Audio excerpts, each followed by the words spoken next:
दुनिया की सबसे बड़ी डेमोक्रेसी भारत और एक डेमोक्रेटिक कंट्री की सबसे बड़ा इवेंट लोकसभा इलेक्शन जो कंडक्ट किया गया था 7 फेज में और तारीख 4 जून रिजल्ट अनाउंस हो गया है। देखो, जैसे देश में 45-50 डिग्री गर्मी आम हो गई है, उसी तरह 2024 लोकसभा इलेक्शन बीजेपी के नाम हो गई है। इस साल हर चीज का रिकॉर्ड टूट रहा है, गर्मी से लेकर बेशर्मी तक, साथ ही इंडिया अलायंस का दिल भी। और केजरीवाल की तिहाड़ जेल में वापसी हो गई है और तीसरी बार बीजेपी गवर्नमेंट पावर में आ गई है। हर जगह जश्न का माहौल है और कई जगह हारने के बाद भी जश्न का माहौल है। अपोजिशन लीडर्स का हालत ऐसा है जैसे आरसीबी की हालत थी राजस्थान से हारने के बाद, हाथ तो आया लेकिन मुंह नहीं लगा। यहाँ तक कि कांग्रेस के लीडर्स लगभग पागल हो गए हैं, ये सदमा उनसे बर्दाश्त नहीं हो रहा है। साइकिल, हाथ, झाड़ू, मसाल, फूल, लालटन और पहाड़ के पीछे सूरज की रोशनी कुछ काम नहीं आया। वो अलग बात है कि कुछ समय तक बीजेपी की जान भी हलक में थी, लेकिन अंत में जो जीता वो सिकंदर। मेन मुद्दा में आने से पहले ये जान लेते हैं कि पूरे देश भर में किन किन राज्यों और यूनियन टेरिटरीज में कौन कौन सा पार्टी मौजूद है। टोटल 8 यूनियन टेरिटरीज है एंड 28 स्टेट्स। दिल्ली और पंजाब में आम आदमी पार्टी पावर में है। उत्तराखंड, राजस्थान, मध्य प्रदेश, गुजरात, गोवा, चंडीगढ़, दमन, इन सारे जगहों पे बीजेपी इंडिविजुअली रूल कर रही है।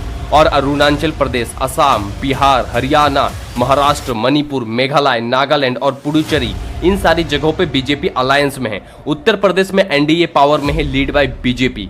वहीं हिमाचल प्रदेश में कांग्रेस इंडिविजुअली रूल कर रही है और झारखंड, कर्नाटक, तमिलनाडु, तेलंगाना में अलायंस में है।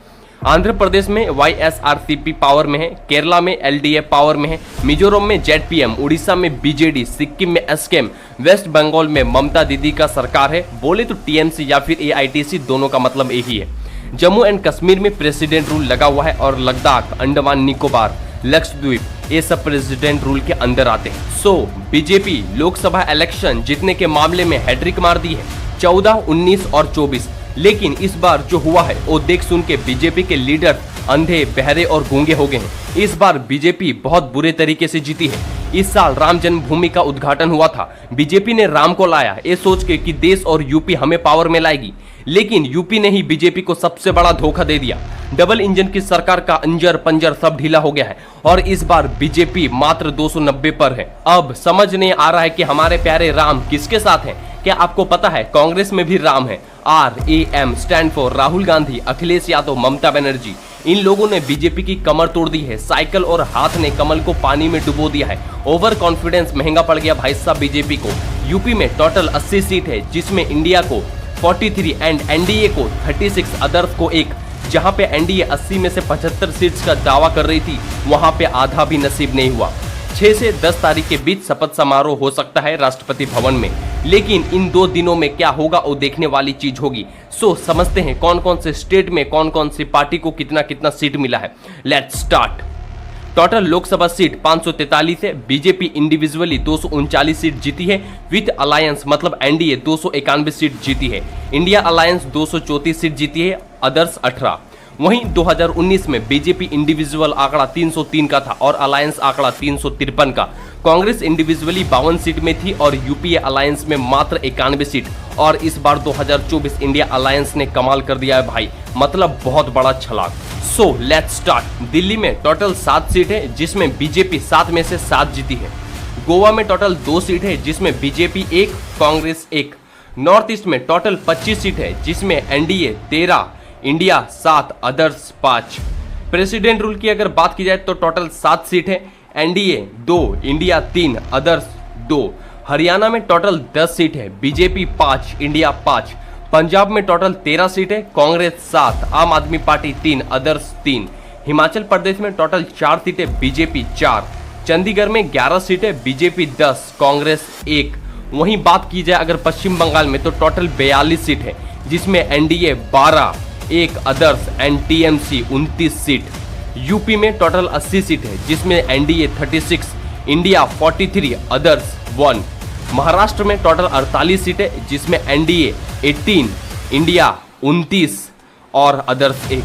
तमिलनाडु में 39 सीट है, इंडिया 39 में से 39। बिहार में टोटल 40 सीट है, एनडीए 30, इंडिया 9, अदर्स 1। कर्नाटक में टोटल 28 सीट है, NDA 19, Congress 9, others 0। MP Madhya Pradesh में टोटल 29 सीट है, बीजेपी 29 में से 29। गुजरात में टोटल 26 सीट है, बीजेपी 25, इंडिया 1। राजस्थान में टोटल 25 सीट है, बीजेपी 14, इंडिया 11। केरला में टोटल 20 सीट है, NDA 2, UDF 17, CDF 1। Jammu and Kashmir में टोटल 5 सीट है, बीजेपी 2, अदर्स 3। उत्तराखंड में टोटल 5 सीट है, बीजेपी 5 में से 5। उड़ीसा में 21 सीट है, बीजेपी 19, इंडिया 1, बीजेडी 1। झारखंड में टोटल 14 सीट है, NDA 10, India 4, others 0। Andhra Pradesh में टोटल 25 सीट है, एनडीए 21, इंडिया 0। बाकी के 4 वाईएफआरपी के पास हैं। तेलंगाना टोटल 17 सीट है, बीजेपी 8, कांग्रेस 8, अदर्स 1। मैं आपको बताना चाहूंगा टोटल 543 लोकसभा सीट है, जिसमें एनडीए के पास 291 है और इंडिया अलायंस के पास 234 है। लेकिन इत्तेफाक की बात और आश्चर्यजनक बात यह है कि एनडीए के साथ अभी नीतीश कुमार की जेडीयू खड़ी है, जिसके पास 14 सीट है, और आंध्र प्रदेश से टीडीपी खड़ी है, जिसके पास 16 सीट है। अगर इन दोनों को मिला दे तो टोटल 30 सीट ऐसे सीट है जो कि भाई साहब पलट सकती है। अगर ये दोनों इंडिया अलायंस के साथ चले गए तो पूरा गेम पलट जाएगा। इसमें कोई संदेह नहीं है कि अगर जेडीयू टीडीपी एनडीए के साथ रहती है तो तीसरी बार एनडीए की सरकार बनने जा रही है।